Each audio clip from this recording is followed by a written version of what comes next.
अस्सलामुअलैकुम स्टूडेंट्स। आज हम लोग second year chemistry chapter number 4 का टॉपिक पढ़ने जा रहे हैं। तो आज हम जो जो टॉपिक पढ़ेंगे वो है केमिस्ट्री ऑफ बोरिक एसिड। तो आज हम लोग बोरिक एसिड की केमिस्ट्री पढ़ेंगे। इसमें हम इसके इंट्रोडक्शन पढ़ेंगे, इसकी प्रॉपर्टीज़ पढ़ेंगे और इसके यूजेस पढ़ेंगे। तो स्टार्ट करते हैं आज की क्लास। केमिकल फार्मूला, सबसे पहले आपको पता होना चाहिए कि बोरिक एसिड का केमिकल फार्मूला क्या है। बोरिक एसिड का केमिकल फार्मूला होता है H3BO3। H3BO3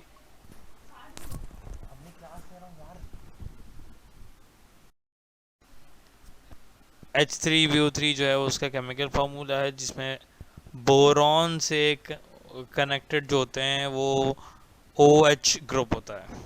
तो देखिए यहाँ उन्होंने इसका स्ट्रक्चर भी बनाया हुआ है हमने यहाँ इसका, कि बोरॉन से कनेक्टेड ऑक्सीजन है, यही बोरॉन से कनेक्टेड ऑक्सीजन है थ्रू सिंगल कोवेलेंट बॉन्ड, और ये भी बोरॉन से कनेक्टेड ऑक्सीजन है through a single covalent bond. और फिर इस ऑक्सीजन से कनेक्टेड हाइड्रोजन है, इस ऑक्सीजन से कनेक्टेड हाइड्रोजन है through a single covalent bond, और इसी तरह इस ऑक्सीजन से कनेक्टेड हाइड्रोजन है through a single covalent bond.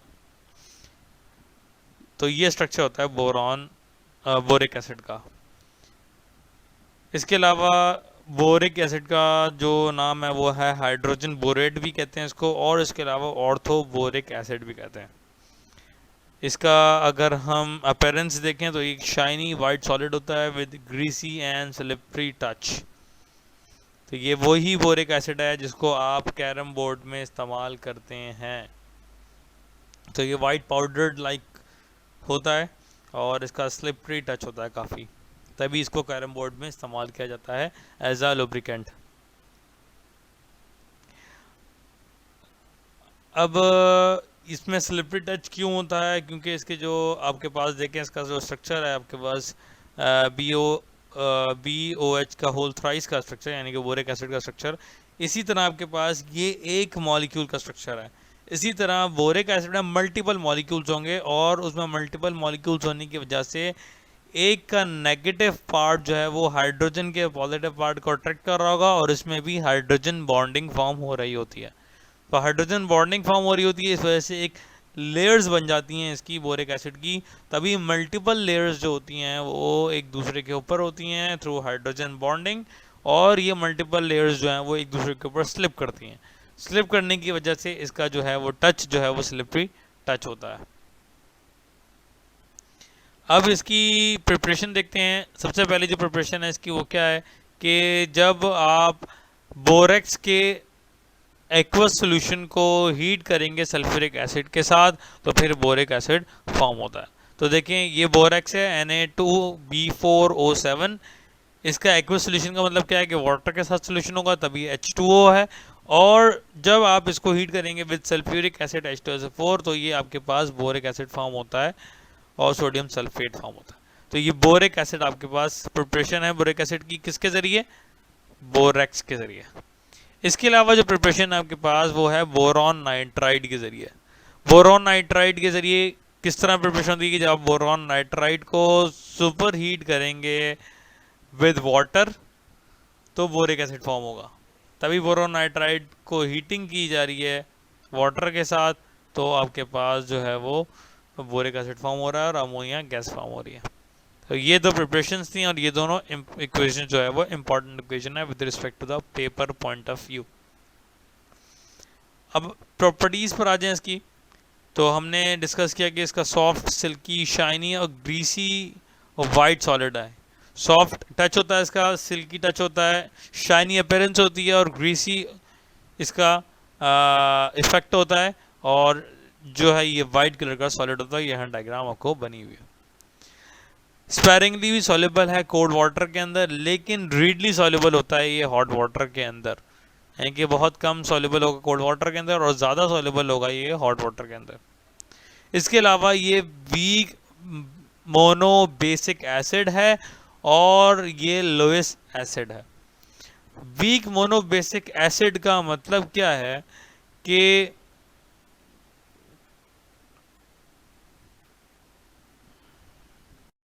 अब वीक मोनो बेसिक एसिड कौन से एसिड होते हैं? यहाँ डेफिनेशन लिखी हुई है। वो एसिड जो एसिड बेस रिएक्शन के अंदर सिर्फ एक हाइड्रोजन एटम डोनेट करेंगे ऐसे एसिड जो एसिड बेस रिएक्शन के अंदर सिर्फ एक हाइड्रोजन एटम डोनेट करेंगे उनको हम मोनो बेसिक एसिड कहते हैं।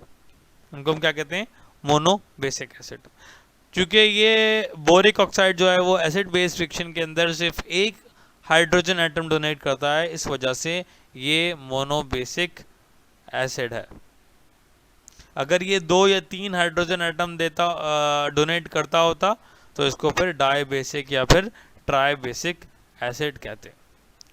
अब लुईस एसिड किस तरह है ये आपने पढ़ा होगा कि लुईस एसिड की थ्योरी के मुताबिक इलेक्ट्रॉन पेयर एक्सेप्टर जो है वो लुईस एसिड होता है और इलेक्ट्रॉन पेयर डोनर जो है वो लुईस बेस होता है। तो ऐसे आपके पास मॉलिक्यूल्स जो इलेक्ट्रॉन पेयर एक्सेप्ट करते हैं वो लुईस एसिड होते हैं according to Lewis acid base theory, और ऐसे मॉलिक्यूल्स जो इलेक्ट्रॉन पेयर को डोनेट करते हैं वो लुईस बेस होते हैं। तो ये बोरिक एसिड जो है वो इलेक्ट्रॉन पेयर एक्सेप्टर है, ये इलेक्ट्रॉन पेयर को एक्सेप्ट करता है। जब आप वाटर में डिसॉल्व करते हैं तो ये वाटर से इलेक्ट्रॉन पेयर को एक्सेप्ट करता है, इसी वजह से ये लुईस एसिड है। इसी तरह लुईस एसिड की मल्टीपल थ्योरीज थी कि लुईस एसिड कौन कौन से होते हैं। तो दूसरी थ्योरी के मुताबिक लुईस एसिड वो लुईस एसिड्स होते हैं जो आपके पास OH नेगेटिव आयंस को एक्सेप्ट करते हैं। वो ऐसे आपके पास मॉलिक्यूल्स लुईस एसिड होते हैं जो OH नेगेटिव आयंस को एक्सेप्ट करते हैं। तो इसी तरह बोरिक एसिड को जब वाटर के अंदर डिसॉल्व किया जाता है तो ये OH नेगेटिव आयंस वाटर में से OH नेगेटिव आयंस को एक्सेप्ट करता है, इस वजह से इस पर नेगेटिव चार्ज आ जाता है। तो ये चूंकि OH नेगेटिव आयन एक्सेप्ट कर रहा है इस वजह से लुईस एसिड हुआ। इलेक्ट्रॉन पेयर एक्सेप्ट कर रहा है इस वजह से ये लुईस एसिड हुआ। इसी तरह हमारे पास जब बोरिक एसिड को आप हीट करते हैं,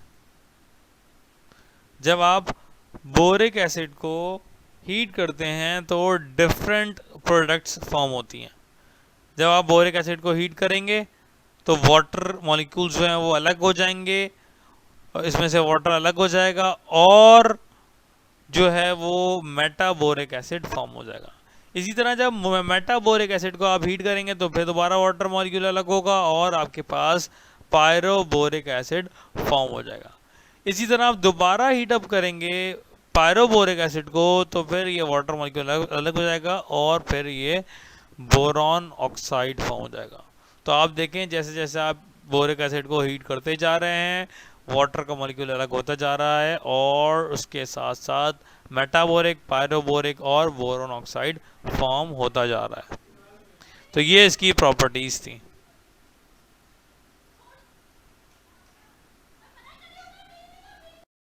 अब आ जाएं आप इसके यूजेस के ऊपर। तो जब आप इसके यूजेस पर आते हैं तो पहला यूज क्या है, ये इसका जो एक्वस सोल्यूशन होता है बोरिक एसिड का वो एज अ एंटीसेप्टिक इस्तेमाल होता है, एज अ एंटीसेप्टिक इस्तेमाल होता है, यानी कि बैक्टीरिया को किल करने के लिए। इसके अलावा हमारे पास ये ग्लास की प्रोडक्शन में भी इस्तेमाल होता है और इसके अलावा इस्तेमाल होता है फर्नेस की लाइनिंग्स बनाने के लिए। फर्नेस आपके पास वो इक्विपमेंट होता है जिसके ज़रिए आप हीट करते हैं किसी चीज़ को या किसी चीज़ को बर्न करते हैं इंडस्ट्री के अंदर। तो एक बहुत बड़ा सा आपके पास इक्विपमेंट होता है ये, जिसके ज़रिए आप बर्निंग करते हैं किसी भी चीज़ की, तो उसको फर्नेस कहते हैं। तो फर्नेस की लाइनिंग बनाई जाती है। लाइनिंग इस वजह से बनाई जाती है ताकि उसका टेम्परेचर जो है वो ज़्यादा देर तक मेंटेन हो सके। तो उसकी लाइनिंग बनाने के लिए भी बोरिक एसिड इस्तेमाल होता है। इसके अलावा ये एंटीसेप्टिक भी तौर पर भी इस्तेमाल होता है, माइनर बर्न्स के लिए भी इस्तेमाल होता है एज अ एंटीसेप्टिक। इसके अलावा ये इस्तेमाल होता है मैन्युफैक्चरिंग ऑफ लुब्रिकेंट्स में, मुख्तलिफ लुब्रिकेंट बनाने के तौर पर भी ये इस्तेमाल होता है। तो ये आज का हमारा टॉपिक था जिसमें हमने बोरिक एसिड को डिस्कस किया कि बोरिक एसिड क्या होता है, उसके इंट्रोडक्शन, उसकी प्रॉपर्टीज़ और उसके यूजेस हमने देखे और उसके हमने प्रिपरेशन भी देखी। तो अगर किसी को कोई क्वेश्चन हो तो कमेंट्स में मेंशन कर देगा। Thank you.